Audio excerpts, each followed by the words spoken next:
Hola, no sé si estoy transmitiendo. Hola, hola.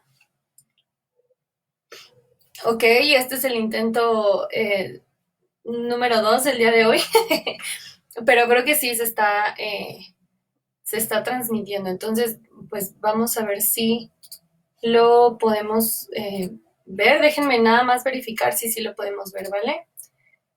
Y pues ya. Ay, Dios. Es que esto no es lo mío, muchachos. Esto no es lo mío. Eh, pero bueno, veamos si se puede. Ok, pues bienvenidos. Les decían en el intento anterior del en vivo que Facebook modificó algunas cosas y no le estoy agarrando muy bien la onda.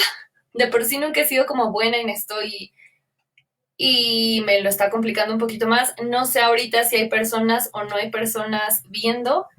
No sé dónde se ve. Si alguien ya está viendo, sería súper padre que me dijera, oye, ya estamos aquí, porque en verdad no lo sé. Pero bueno, ¿qué les parece si iniciamos con nuestro estudio del día de hoy?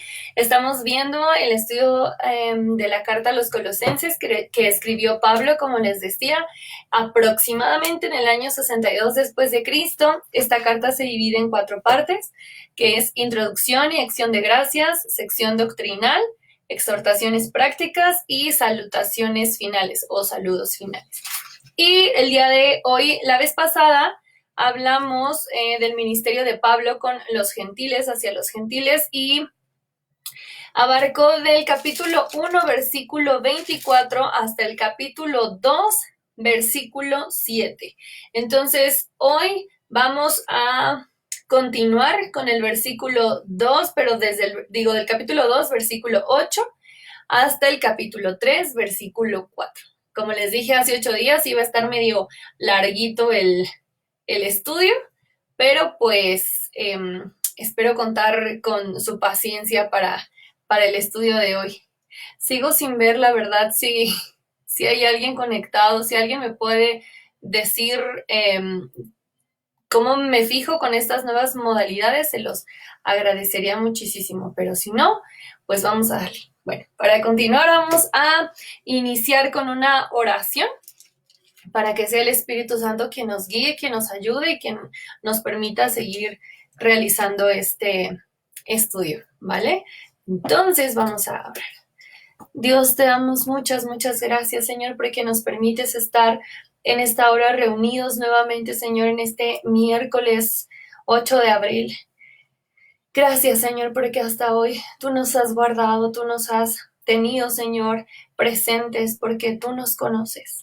Gracias, Dios, por estos momentos que nos vas a permitir seguir escuchando de tu palabra. Yo te ruego con todo mi corazón, Espíritu Santo, que seas tú el que nos hable en esta hora, el que abra nuestro entendimiento, el que nos permita comprender, Señor, tu palabra, el que nos permita, Señor, poder discernir, que despejes toda duda, Señor, y que a mí que soy bastante torpe en estas cosas de conectarme en redes sociales y eso seas tú también el que me ayude.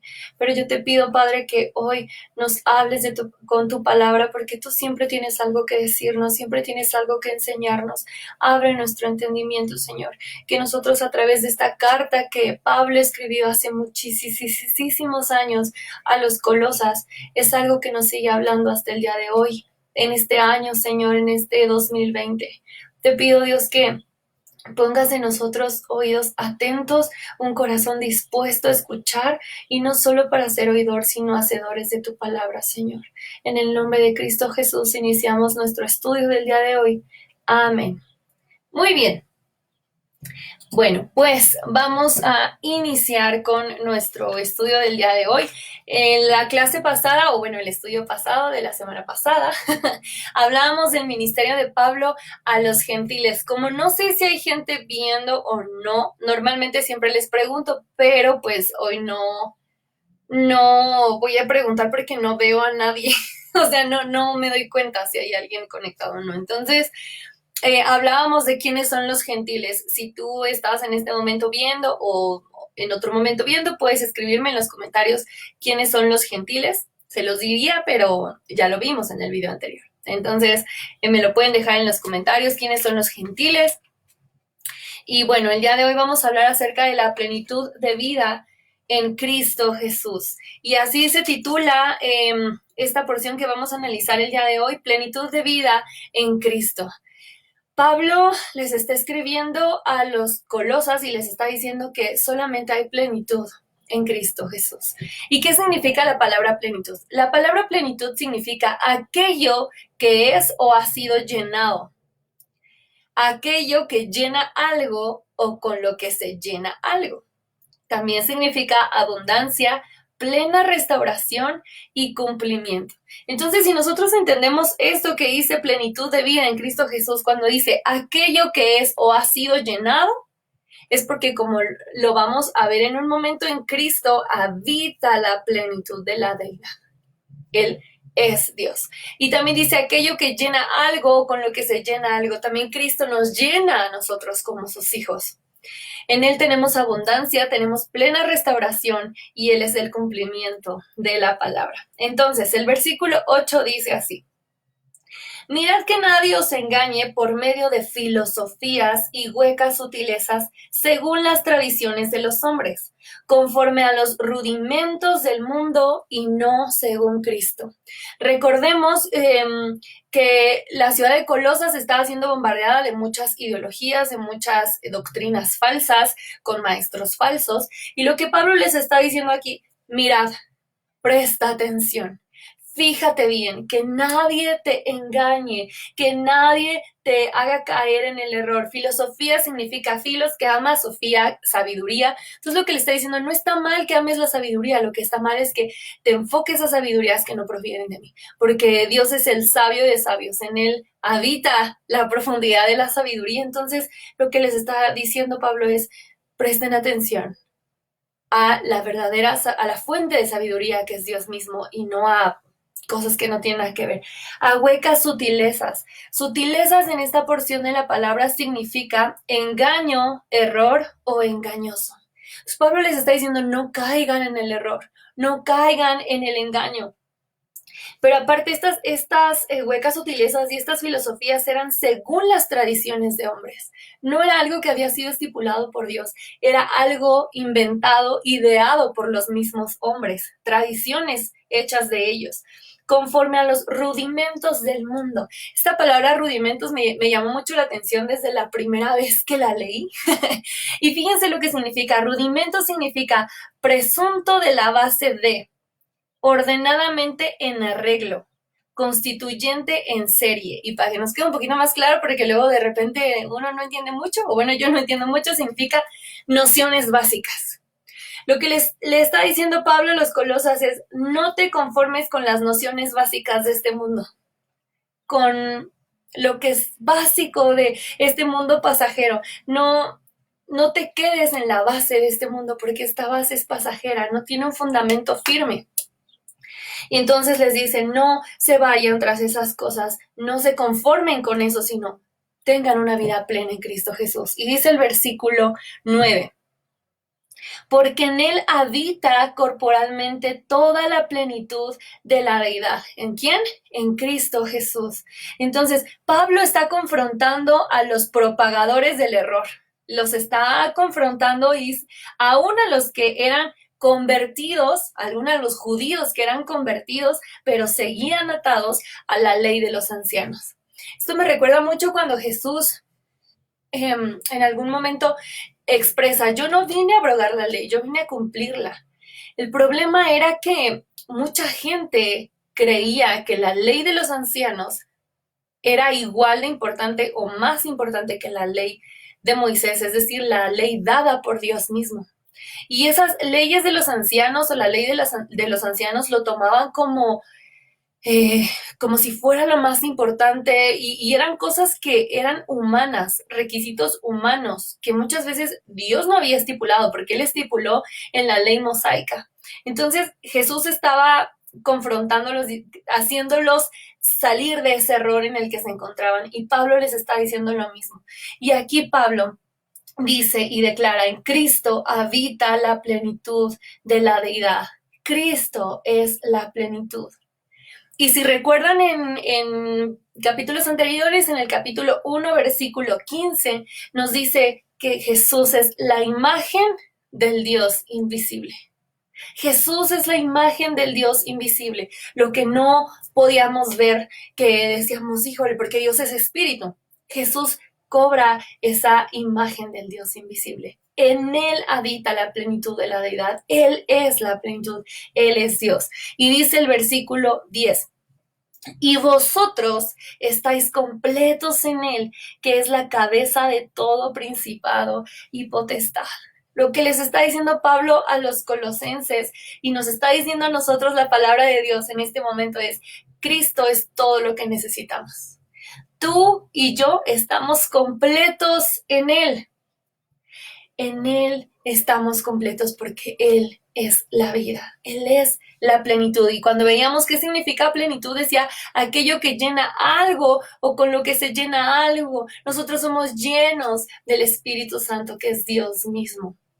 Y dice el versículo 11, en Él también fuisteis circuncidados con circuncisión no hecha a mano, al echar de vosotros el cuerpo pecaminoso carnal en la circuncisión de Cristo.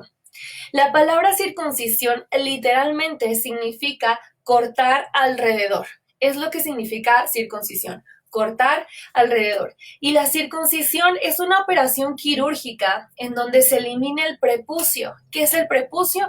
El pliegue que recubre el glande del pene humano. Esto es en los varones. Recordemos que esto fue ordenado por Dios como señal de pacto con Abraham y con toda su descendencia. Y esto significa la consagración del pueblo de Dios separándose del mundo. Esto solamente se aplicaba en los varones, evidentemente. Pero después de que Cristo viene y nos enseña toda la ley, porque Él sí cumplió toda la ley y nos muestra que solo es el camino, la verdad y la vida, nos hace entender. Y como dice en otra porción de las Escrituras, todos, hombres y mujeres, necesitamos ser circuncidados de corazón. ¿Qué quiere decir? Que se tiene que cortar todo lo de alrededor de nuestra vida que estorba, todo el pecado, todo lo que está ahí como un obstáculo que impide que nosotros tengamos una vida plena en Dios. Eso tiene que ser cortado de alrededor de nosotros. Tanto hombres como mujeres podemos ser circuncidados a través de la salvación en Cristo Jesús. Y dice el versículo 12, sepultados con Él en el bautismo, en el cual fuisteis también resucitados con Él mediante la fe en el poder de Dios que le levantó de los muertos. Y esta palabra bautismo nos habla completamente mojado, es lo que significa, completamente mojado, completamente empapadito, sumergido y empapadito. Y nos habla de la ordenanza dada por Cristo en cuanto al bautismo. Y esto nos recuerda, es una ordenanza que Jesús dio, que todos los que creyéramos en Él fuéramos bautizados. No nos bautizamos para ser salvos, nos bautizamos porque ya somos salvos y porque tenemos tanta convicción de nuestra fe que hacemos pública esta noticia, que públicamente confesamos que Jesucristo es nuestro Señor, que Él es nuestro Dios y que para la gloria de Dios Padre estamos muriendo para el mundo y resucitando para Cristo. Está muriendo el viejo hombre y resucita un nuevo hombre, como nos dice aquí, que fuimos resucitados. Y dice el versículo 13, y a vosotros, estando muertos en pecados y en la incircuncisión de vuestra carne, os dio vida juntamente con Él. ¿Sabes? Antes de continuar con estos versículos, vamos a leer del 13 al 15, pero quiero pedirte un favor. Quiero pedirte un favor especial en esta hora. Y es que conforme vayamos leyendo juntos, porque yo quiero creer que tienes tu Biblia ahí, cerquita de ti, que nos vayamos imaginando esto. Yo te quiero pedir, por favor, que en estos dos versículos particularmente prestemos atención y nos imaginemos lo que estamos leyendo, ¿ok? Dice el versículo 13. Y a vosotros, es decir, y a ti y a mí, estando muertos en pecados y en la incircuncisión de vuestra carne, os dio vida juntamente con Él, perdonándonos todos los pecados, anulando el acta de los decretos que había contra nosotros, que nos era contraria, quitándola de en medio y clavándola en la cruz. Y despojando a los principados y a las potestades, los exhibió públicamente, triunfando sobre ellos en la cruz. Espero que lo hayas hecho, pero yo sé que nuestra imaginación es tan corta. En verdad, esto es lo que transforma nuestras vidas. Saber que nosotros estábamos muertos en delitos y pecados, pero Dios nos amó. Dios nos amó y por eso, aunque nosotros estábamos en pecado, en incircuncisión, Él nos perdonó. Él nos perdonó de todo pecado, no importando qué pecado hayamos cometido. Yo no sé qué pecado hayas cometido tú, pero sí sé los que he cometido yo y sé que de todos ellos me rescató el Señor y me perdonó y me dio una nueva vida. Y ese es un motivo de gran gozo para mí porque, y espero que sea para ti también, porque nos dio una vida plena en Cristo Jesús. Yo quisiera que en este momento tú te des cuenta y recuerdes cuando Jesús conquistó tu corazón. ¿De dónde te sacó el Señor?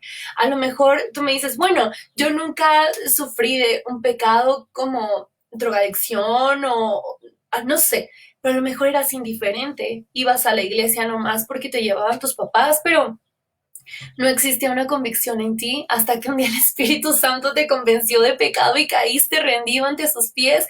Yo no sé de qué pecados Dios te haya rescatado, pero en mí hay mucho agradecimiento porque el Señor me dio una nueva vida y una vida plena en Cristo Jesús. Y dice el 14 que Él anulando el acta de los decretos. ¿Sabes qué significa esta frase, acta de los decretos? Cuando pensamos solo así, acta de los decretos, yo me imagino como un acta de nacimiento, pero en lugar de que diga mis datos personales, diga como mandamientos o algo así. Fíjate lo que significa. De acuerdo a la ley judía, y en este contexto lo que Pablo les está explicando a los colosenses, el acta de los decretos se refiere a un documento o certificado de endeudamiento. ¡Wow! En verdad, Dios es maravilloso. Él tomó esa acta en la que tú y yo debíamos todo, porque los pecadores somos nosotros, y Él siendo inocente fue a esa cruz, agarró esa acta de los decretos y la puso en la cruz. Dice que esa acta nos era contraria, y es que esa acta evidenciaba nuestro estado de pecado, nuestra condición de pecado, y Jesucristo la quitó. Dice que la quitó de en medio de nosotros. Fue quitada y la puso en la cruz. La llevó a la cruz, en donde Él dio su muestra de amor más grande, muriendo, siendo inocente por tus pecados y por mis pecados. Y perdón que me emocione tanto, pero siempre que leo la palabra de Dios, veo cuán grande es el amor de Dios. Y por eso uno de mis textos favoritos es cuando dice que siendo aún pecadores, Cristo murió por nosotros. Y es que en verdad nosotros estábamos muertos en delitos y pecados y Él nos dio vida juntamente con Cristo. Y dice el 15, despojando a los principados y a las potestades, los exhibió públicamente, triunfando sobre ellos en la cruz. Y a veces me gusta pensar en el hecho de que mucha gente, no solo Satanás, sino y no solo principados y potestades, sino mucha gente que estaba en contra de Jesús, estaba sintiéndose victorioso, estaba diciendo, yeah, ya la hicimos, ya nos vamos a quitar a este hombre de encima, ya nadie más va a volver a hablar de él, sus discípulos ya huyeron, no sé, o sea, como que vienen muchas ideas a mi mente de estas personas que se sintieron aliviados con la muerte de Jesús y pensar que al tercer día Él resucitó de entre los muertos. ¡Wow! En verdad, hace que no solo me explote la cabeza, sino que mi corazón se desborde en agradecimiento, porque por eso nosotros creemos en Jesús, porque Él no es un Dios que fue a la cruz y ahí se quedó. Él resucitó de entre los muertos. Él no se quedó muerto, Él venció la muerte. Nadie más ha podido hacer eso. Y cuando creyeron que ese era el fin, ese era el principio de todo. Y me encanta decir esto, que Jesús fue y es quien dividió la historia de la humanidad, del mundo entero, en siglos antes y después de Él, como lo hace con nuestras vidas. En nuestras vidas hay un antes y un después de Cristo, porque antes estábamos muertos en delitos y pecados, pero ahora, por medio de su sacrificio, de su amor hacia nosotros, tenemos vida plena en Cristo Jesús. Y eso es lo que significa el sacrificio de Cristo, que Él canceló el registro de nuestras deudas. Él lo canceló, lo rompió, lo hizo pedazos, lo deshizo. Él pagó esa deuda que teníamos que pagar tú y yo, porque tú y yo éramos los responsables. No solo el pueblo judío, no solo los que lo condenaron y lo llevaron a la cruz. Nuestro pecado fue pagado en aquella cruz, gracias al sacrificio de Cristo Jesús. Y dice el versículo 16: por tanto, nadie os juzgue en comida o en bebida, o en cuanto a días de fiesta, luna nueva o días de reposo, todo lo cual es sombra de lo que ha de venir, pero el cuerpo es de Cristo. Esta porción específicamente, he notado que algunas personas la sacan un poco de contexto y usan mucho como el que nadie te juzgue por comida y bebida. Total, tú éntrale. Total, tú toma lo que quieras y éntrale lo que quieras. No, recordemos y no podemos dejar a un lado que Dios nos dice que tenemos que vivir en santidad. Aquí específicamente a lo que se está refiriendo Pablo es que los judíos que ya habían sido convertidos al Evangelio de Cristo todavía estaban con algunas cosas atados a la ley de los ancianos. Y también no solo eso, sino cosas que Dios había estipulado, como no comer ciertas cosas porque eran animales inmundos, no mezclar ciertos tejidos, por ejemplo. Había cosas que así habían sido estipulados por Dios, pero Cristo vino a marcar una nueva etapa, que es la etapa de la gracia. Y estos colosenses eran gentiles. Evidentemente ya habían pertenecido al pueblo de Dios, dado que ya habían aceptado el Evangelio de Jesucristo en sus vidas.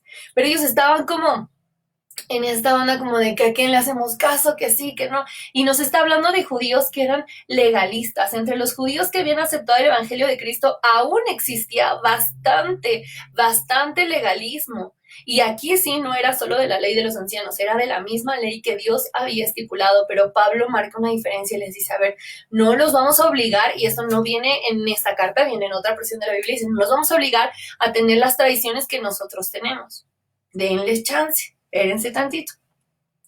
Querían que todos los ex-gentiles, así los llamé, los ex-gentiles se circuncidaran y llevaran la dieta que Dios había estipulado en el Antiguo Testamento. Esta dieta actualmente tú y yo la conocemos como la dieta kosher, que son que varios judíos ortodoxos hasta la fecha siguen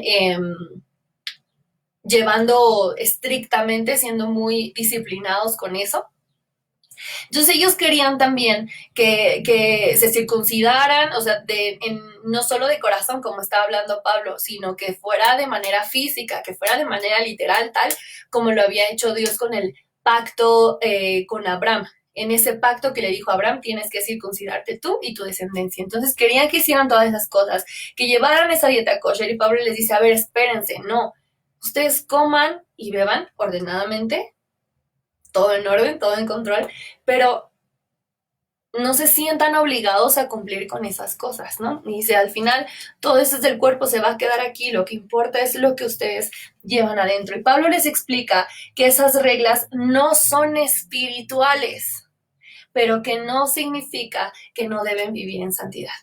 Pablo les explica, esas cosas no son espirituales, pero no debes caer en el libertinaje, que eso es algo que yo he escuchado de pronto en algunas personas, de que, ay, pues ahí dice que no te juzgue ni de comida ni de bebida, así que yo puedo tomar lo que yo quiera, la cantidad que yo quiera y perderme hasta donde yo quiera. No.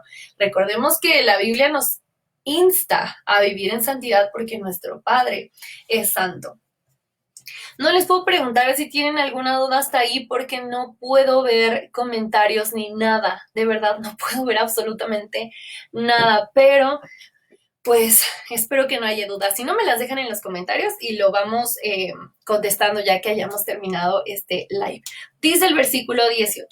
Nadie os prive de vuestro premio, afectando humildad y culto a los ángeles, entremetiéndose en lo que no ha visto, vanamente hinchado por su propia mente carnal, y no haciéndose de la cabeza en virtud de quien todo el cuerpo, nutriéndose y uniéndose por las coyunturas y ligamentos, crece en el crecimiento que da Dios.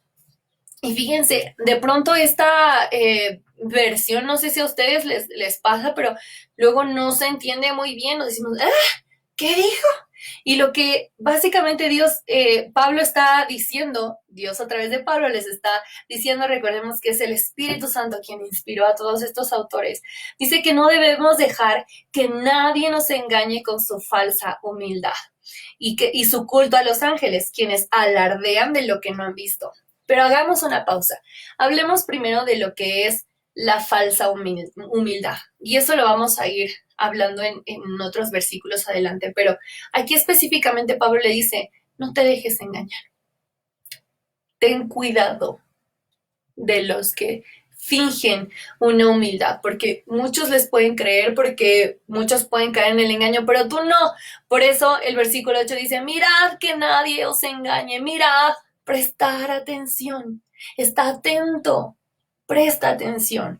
Entonces, Pablo les advierte que tienen que tener cuidado con eso y también les habla de las personas, dice de su culto a los ángeles. Como les decía, esta ciudad estaba siendo bombardeada por muchas doctrinas y por muchas falsas enseñanzas de falsos maestros que además hacían una mezcolanza. Recordemos que mezcolanza es una palabra que significa mezcla. Entonces, habían hecho una mezcla, mejor así lo digo, que decían, bueno, Jesús también, ¿no? Es aceptable, pero no tomaban a Jesús como el más importante, sino como uno más, como una creencia de las muchas que tenían. Y entre las muchas que tenían, había una que era del culto a los ángeles. No se sabe exactamente cómo era el tipo de ritual que ellos hacían, pero sí nos queda claro que tenían veneraban a los ángeles y por eso tenían un culto especial para ellos. Y esta era una práctica realizada por los falsos maestros, evidentemente, pero que les estaban metiendo ideas a aquellos que ya habían aceptado y recibido el Evangelio de Cristo en sus vidas. Y esto me lleva a lo que nos habla en la carta de Gálatas, en donde dice, mas si aún nosotros, esta carta de Gálatas también le escribe Pablo, entonces lo que dice, si aún nosotros o un ángel del cielo os anunciare otro evangelio diferente del que les hemos anunciado, sea anatema, es decir, que caiga bajo maldición. Entonces, Pablo ya les había advertido en este caso a los Gálatas, les estaba diciendo, ni aún nosotros, si nosotros les estamos diciendo, o aún un ángel del cielo bajara y les dijera, mira, este es el verdadero evangelio, no le creas, que caiga bajo maldición, porque todo lo que tenía que ser revelado ya está revelado a través de Cristo Jesús. Entonces aquí nos podemos dar cuenta que estas personas vivían en un engaño total, en otra cosa, ocupaban su mente porque rendían culto a los ángeles, entre muchas otras filosofías y huecas sutilezas que había en ese entonces en Colosenses. No sé por qué siento que se parece tanto a nuestro mundo actual. Nosotros debemos permanecer unidos en Él y creciendo en Él, en Cristo Jesús, porque aunque todas esas personas, los que creían en estas falsas doctrinas y hasta la fecha, ¿cuántas personas en el 2020 tienen esas falsas doctrinas?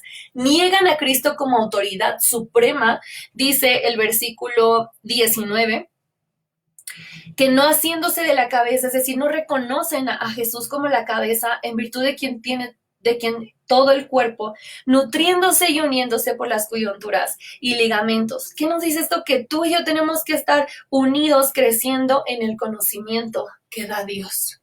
Ese es tu deber y mi deber. El versículo 20 dice así: pues si habéis muerto con Cristo en cuanto a los rudimentos del mundo, ¿Por qué? Como si vivieses en el mundo, os sometéis a preceptos tales como no manejes, no gustes, ni aun toques, en conformidad a mandamientos y doctrinas de hombres, cosas que todas se destruyeron con el uso.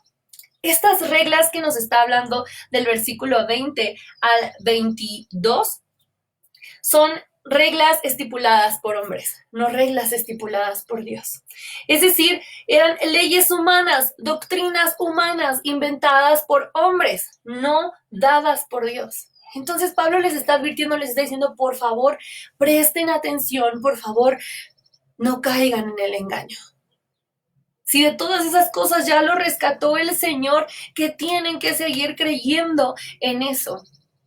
Entonces les dice, pues si habéis muerto con Cristo en cuanto a los rudimentos del mundo, entonces ya no, tienes que tener oído atento, ojos atentos para lo que Dios quiere hablarte. Dice el versículo 23, tales cosas tienen a la verdad cierta reputación de sabiduría en culto voluntario, en humildad y en duro trato del cuerpo, pero no tienen valor alguno contra los apetitos de la carne.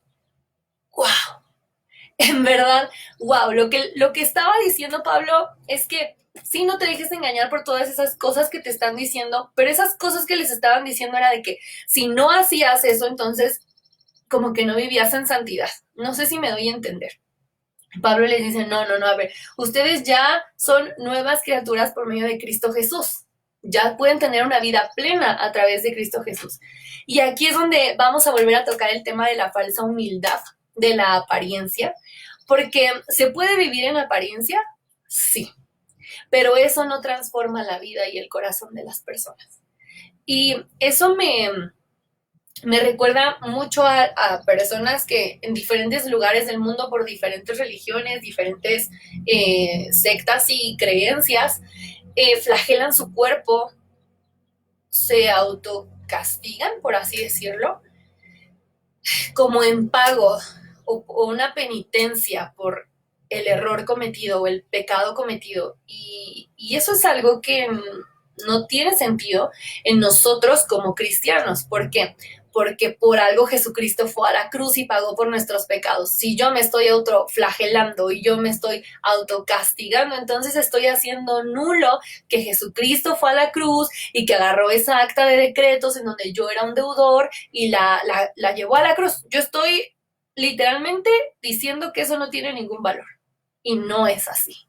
No puede ser así, porque todo el valor se encuentra en Cristo Jesús y en su sangre derramada en esa cruz. Entonces, claro que se puede vivir de apariencia, incluso puede haber gente que va a la iglesia. ¿Cuántas veces? Yo estoy segura que tú has escuchado o incluso tú lo has expresado como de que, y eso que es cristiano, y eso que es cristiana, ¿no? La gente tiende mucho a hacer ese tipo de declaraciones y que a mí antes me molestaban mucho porque yo decía, ay, pero por sus chismes ahora todo el mundo nos dice que somos chismosos o así, o pasa mucho con los falsos maestros que actualmente se hacen, súper populares en internet y que tienen iglesias que están, pero con miles de personas y que sus doctrinas son totalmente falsas, pero que dicen tontería y media, porque esa es la verdad, y entonces alguien en Facebook, como esta persona dice que es cristiana, entonces alguien en Facebook, por eso los cristianos, no sé qué, y generalizan, cuando en realidad esa persona no está dando un fruto de ser cristiano. ¿Qué es ser cristiano? Pues reflejar a Cristo, básicamente. Entonces nosotros lo que hacemos es que nos convertimos en sus hijos a través de Cristo Jesús. Ya que nos convertimos en sus hijos, en los hijos de Dios, podemos reflejar quién es Cristo Jesús. Solo es a través de Él y con la ayuda de Él. Entonces, cuán importante es que tú y yo realmente seamos cristianos, que tú y yo realmente mostremos quién es Jesús, quién es Cristo y el amor de Cristo. Y estos momentos creo que es algo perfecto, ¿no? Hay quien dice, no, y ahorita que estamos hablando de la cuarentena y el coronavirus y esas cosas, hay quien osa decir, y tú te atas coronavirus y... ¿Qué? No, va contra los principios bíblicos totalmente. Es como los que es algo muy parecido al culto a los ángeles, ¿sabes? O sea, como que nos quieren meter otras ideas que no tienen un fundamento bíblico y entonces, ¿cuál es nuestro deber? Mira, prestad atención, que nadie nos engañe. Esa es tu tarea y mi tarea. Entonces, ¿se puede vivir en apariencia? Sí, por supuesto que sí. Incluso en las iglesias puede haber gente que hasta sirva o gente que no salga de la iglesia, pero de ahí a que su vida sea transformada hay una diferencia abismal. Eso no significa que sean cristianos, eso no significa que Dios realmente mora en su corazón. Eso no significa, porque dice la Biblia que el buen árbol por sus frutos es conocido. Y de igual manera el mal árbol por sus malos frutos es conocido. Entonces, ¿se puede vivir de apariencia? Claro que sí, pero también dice la Biblia que tarde o temprano la verdad sale a la luz. Entonces, va a haber un momento en el que todo va a ser evidenciado. Nos conviene ponernos a cuentas con Dios, nos conviene arrepentirnos de ese mal camino, nos conviene aprovechar la oportunidad que Dios en este momento nos está dando para hacer las cosas conforme a su voluntad. Las personas pueden flagelarse, pueden aparentar, pueden tener una falsa humildad y piedad, pueden incluso lastimar su cuerpo autocastigándose, como decíamos, flagelándose, pero eso no impide que siga practicando su pecado, porque el que transforma es Dios. Y es justo lo que está diciendo Pablo. Dice, en humildad y en duro trato del cuerpo, pero no tienen valor alguno contra los apetitos de la carne. Es decir, eso no hace que su pecado mengüe, eso no hace que su pecado sea quitado. Por ejemplo, se me ocurre, si alguna persona tiene un pecado de depravación sexual, llámese cualquier cosa que sea pecado de depravación sexual, si se flagela, si se quema las manos, si se quema los ojos, si se quema lo que sea, pero no hay una transformación de parte de Dios, de nada sirve que se esté auto lastimando porque va a tener esa misma necesidad de consumir ese pecado, de practicar ese pecado.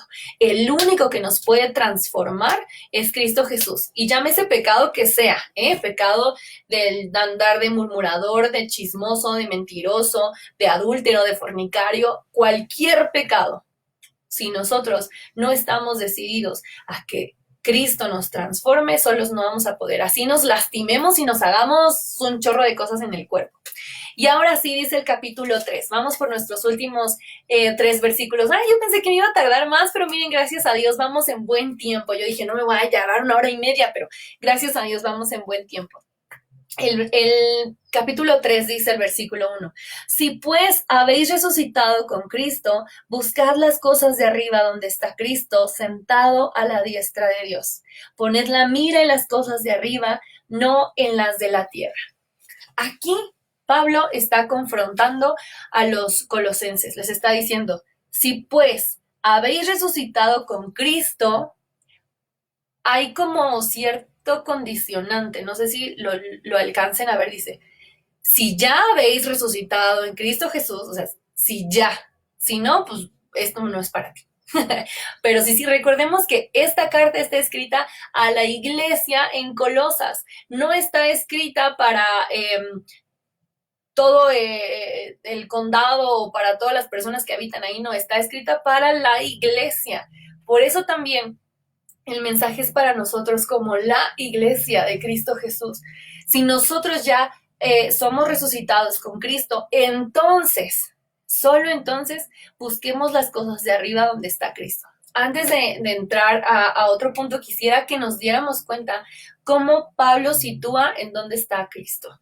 Dice, Cristo está sentado a la diestra de Dios. Un claro ejemplo de que nuestro Dios no está muerto. Él vive y reina para siempre. Y muchos pueden decir, bueno, es que todos los que se mueren pues se van al cielo. Y no, no es así. Jesucristo venció la muerte. Jesucristo es el Rey de Reyes y Señor de Señores que vive y vivirá por la eternidad porque Él es Dios eterno. Entonces, Él está a la diestra del Padre. Si hubiera sido como cualquier otra persona, pues igual estaría en el paraíso también, pero no tendría un lugar especial al lado del Padre, a la diestra del Padre. Entonces, Pablo los concientiza de quién es Jesús y en dónde está Jesús, que solo en Él puede haber plenitud. Y dice, sí, entonces ustedes ya entendieron esto, ya fueron resucitados con Cristo Jesús, entonces sí, marca dos cosas. La primera, buscad las cosas de arriba en donde está Cristo. ¿Sabes qué tenemos que hacer tú y yo en esta cuarentena y todos los días, aunque ya no estemos en cuarentena? Buscar las cosas de arriba. Y dice el versículo 2, poned la mira en las cosas de arriba. Tenemos que hacer dos cosas, buscar y poner la mira. Parecería como redundante, como de que, pues buscar. No, pero a ver, buscar no es como esto, solo ver. Así yo no estoy buscando muy bien que digamos. Estoy viendo y observando. Buscar es con todo lo que yo puedo, con mis manos, mis pies, con mi oído, prestar, a lo mejor es algo, estoy buscando algo que tiene un ruido. Cuando se pierde nuestro celular, ¿qué hacemos? Le decimos a alguien, oye, ¿me llamas? Entonces que nuestros sentidos se agudizan para buscar el celular. Ay, es que lo dejé en vibrador y no va a sonar. Pues entonces estamos esperando el ¿no? Entonces prestamos atención. Estamos buscando. Buscar significa poner todos nuestros sentidos y todo nuestro ser en atención a algo, con el objetivo de encontrar algo. Eso es buscar. Y cuando dice poner la mira en las cosas de arriba, se refiere a ver en dónde vas a buscar. Ve y fíjate en dónde vas a buscar. Entonces parece redundante, pero no lo es, porque yo puedo buscar en mi cuarto, pero estoy viendo la televisión. Entonces eso no tiene por implicación que estoy buscando porque ni siquiera lo estoy haciendo bien. Estoy ahí como nada más haciendo como que busco, pero en realidad no estoy buscando. Entonces pongo atención, me fijo, pongo mi mirada ahí y busco ahí. ¿En dónde? En las cosas de arriba, en donde está Cristo, no en las de la tierra. Y creo que esto es muy importante y muy aplicable a lo que estamos viviendo ahorita porque muchos están preocupados con qué va a pasar mañana, es que ya no tengo trabajo, o ya me escaseó, o ya me bajaron el sueldo, o ya no voy a tener trabajo, esto se sigue extendiendo, quién sabe cuándo vaya a terminar esto. Hermano, es tiempo de que tú y yo pongamos nuestra mirada en las cosas de arriba y busquemos en dónde está Cristo. Entendamos que el mundo pasa, pero Dios es el que permanece para siempre y su palabra permanece también para siempre. Entonces no te estoy diciendo, ay, no te preocupes, ya despreocúpate, tú vive la cuarentena como si no pasara nada. No, no vamos a caer en ese extremo. Claro que sí, vamos a trabajar, vamos a ver de qué manera vamos a salir adelante, pero con la ayuda y la guianza de Dios. Yo te puedo asegurar que si tú y yo ponemos nuestra mirada en las cosas de arriba y buscamos arriba en donde está Cristo, Él nos va a ayudar a salir adelante de esto, porque no vamos a estar solos. Y en eso podemos descansar tú y yo. Y dice el versículo 3 y el versículo 4. Porque habéis muerto y vuestra vida está escondida con Cristo en Dios. Cuando Cristo, vuestra vida, se manifieste, entonces vosotros también seréis manifestados con Él en gloria. Aquí Pablo nos está dando el por qué, nos está diciendo por qué tenemos que poner la mirada en las cosas de arriba y por qué buscar en las cosas de arriba. Nos dice, porque ya habéis muerto a este mundo. Tienes que enfocarte en a dónde vas, a dónde te vas a dirigir en un futuro, porque tú ya has muerto para el mundo y ahora vives para Cristo. Y nos recuerda en el versículo 4 la promesa de la manifestación de Cristo Jesús. Nos recuerda esa promesa en donde un día también en nosotros será manifestado ese cuerpo glorificado, porque dice que vamos a ser transformados y vamos a tener nuestro encuentro entre las nubes con nuestro Salvador. Y esto nos recuerda la promesa. Qué maravilloso es ver cómo Dios nos sigue recordando hasta este 2020, en medio de este caos mundial, que Él está con nosotros y que solo en Él hay plenitud. Él es la plenitud, porque en Él habita la plenitud de la deidad. Entonces, en resumen, los cristianos de Colosas buscaban la plenitud, ¿ok? Los cristianos de Colosas buscaban la plenitud de la misma manera en que la humanidad lo hace en la actualidad, en la autorrealización. Y espero que no me malinterpretes y no me malentiendas y no creas que yo te estoy diciendo que seas un mediocre o que la Biblia dice que seas un mediocre. No. La mayoría de las personas creen que van a encontrar la plenitud cuando ya tengan una carrera, cuando se casen, cuando tengan hijos, cuando tengan el coche que quieren, cuando tengan una casa, no lo sé. Y no estoy diciendo que eso esté mal, ¿de acuerdo? No estoy diciendo que eso esté mal. Lo que estoy diciendo es que lo que no es correcto es que pienses que vas a encontrar la plenitud en esas cosas. Y por eso te empeñes y te esfuerces de más por conseguirlas. Porque lamento desilusionarte.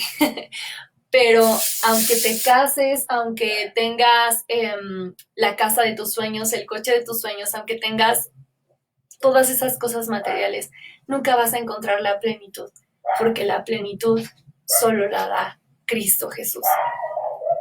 Después de declarar que en Jesús habita la plenitud de Dios, Pablo afirma que la verdadera plenitud solo puede hallarse en Él. Entonces, Pablo les está diciendo a los colosas, yo sé que ustedes están en busca de la plenitud, por eso andan prestando atención a filosofías y huecas sutilezas, a doctrinas falsas. Yo sé que ustedes están buscando esa plenitud. Déjenme decirles que esa plenitud está en Cristo Jesús. Y ese mensaje es para ti y para mí el día de hoy. La plenitud de la deidad habita en Jesús. La plenitud de nuestra vida es Cristo Jesús. Solo Él puede llenarnos, solo Él puede satisfacernos, solo en Él hay plenitud. Entonces yo espero con todo mi corazón que esta palabra haya sido de bendición para ti. Si Dios nos presta vida, el próximo miércoles a las 6 de la tarde, pues continuaremos con la siguiente parte. Recordemos que la carta a los Colosenses se divide en cuatro partes. Vimos al principio la introducción y los saludos iniciales. Y hoy acabamos de terminar la sección doctrinal. Entonces, pues primeramente Dios, el próximo miércoles continuaremos con la siguiente sección, que sería la número 3. Si te la sabes, ahí me la anotas, porque pues obviamente me la sé porque la tengo aquí anotada. Y si no, se te queda de tarea ver los videos anteriores. Entonces, pues en verdad espero con todo mi corazón que haya sido de bendición para ti, como lo es para mí cada que puedo leer la palabra del Señor y aprender, porque aunque son cosas que ya a lo mejor hemos leído una y otra vez, Dios siempre tiene algo nuevo que mostrarnos, enseñarnos y hacernos abrir nuestro entendimiento. Él nos ilumina, su espíritu nos ayuda a comprender con discernimiento. Entonces, pues no sé por qué la perrita se está volviendo loca, entonces pues vamos a terminar ya con este estudio del día de hoy. Vamos a orar, vamos a darle gracias a Dios. Gracias a ti por tu compañía. Nuevamente no sé cuántos se conectaron hoy, no sé quiénes se conectaron porque pues aquí no me avisó nada, pero espero que si hay alguna duda o algún comentario me los puedas dejar ahí, ya sea público o puede ser privado. Ya saben que siempre intento responder y pues vamos a darle gracias a Dios. Señor, gracias. Gracias, Dios bendito, por tanto amor y por tanta misericordia para con nosotros como tus hijos. Gracias porque en ti hay plenitud, porque en ti encontramos, Señor, la plenitud. Y nada de este mundo puede satisfacernos como lo haces tú. Y no se trata de no tener cosas materiales. Sí, no pasa nada. Tú no estás peleado con eso. El problema es cuando nos enfocamos en adquirirlo y en conseguirlo, que entonces dejamos de mirar en las cosas de arriba por mirar en las cosas de la tierra. Ayúdanos, Padre, a poner nuestra mirada en ti, en el invisible, entendiendo que Jesús es la imagen del Dios invisible, en buscar las cosas de arriba donde estás tú, Jesús. Espíritu Santo, ayúdanos y guíanos, Señor. Guíanos en esta búsqueda. Te doy gracias, Padre, por tu palabra, porque tu palabra es verdad, porque tu palabra es viva y eficaz. Gracias, Señor, porque en esa cruz tú tomaste el acta de decretos que nos separaba de ti y la apartaste de nosotros. Tú pagaste nuestra deuda, Señor. Yo tenía que ir a esa cruz por mis pecados, porque la que se equivocó fui yo. Porque el que ha cometido muchos errores, Señor, he sido yo. Tú eres perfecto. En ti no hay falla, en ti no hay error. Y por amor a mí, por amor a toda la humanidad, tú fuiste a esa cruz. Gracias, Señor, por anular el acta en donde estaba registrada toda mi deuda. Gracias, Señor. Muchas, muchas gracias por tu amor, por tu misericordia, por la salvación otorgada a través de Cristo Jesús. Gracias porque en ti podemos estar y no solo sentirnos plenos, sino realmente ser plenos a través de ti. Gracias por tu palabra. Permítenos, Señor, poder vivirla y poder compartirla con alguien más y que estos momentos de cuarentena, Señor, no sean desperdiciados. Tú nos estás dando la oportunidad de estar en casa, que aprovechemos bien nuestro tiempo, Señor, que oremos, que leamos tu palabra. Espíritu Santo, guíanos. Guíanos a toda verdad y a toda justicia. Convéncenos de nuestro pecado. Abre nuestros ojos. Guíanos, Señor, por las sendas de rectitud. Gracias por tu palabra. Gracias, Señor, porque sabemos que tú siempre nos escuchas. En tu nombre oramos. Amén. Pues que Dios me los bendiga mucho. Les mando muchos abrazos. Recordemos seguir orando por todas las personas que están trabajando arduamente por salvar vidas dentro de sus posibilidades en estos tiempos, no solo en nuestro país, en México, sino en todos los países que se está haciendo este labor, que sigamos orando por ellos, que Dios los fortalezca, que Dios los ayude, por las personas que tienen que seguir saliendo a trabajar, que Dios los guarde, que Dios los ayude, y nosotros que yo sé que muchos de nosotros podemos estar trabajando desde casa, aunque estamos en casa, a lo mejor ya sin trabajo, a lo mejor con trabajo, pero que puedes estar en casa, aprovecha bien tu tiempo. Que Dios te bendiga y recuerda que solo en Jesús tenemos plenitud. Dios te bendiga, cuídense mucho. Ahora voy a ver, ya. Nos vemos, bye.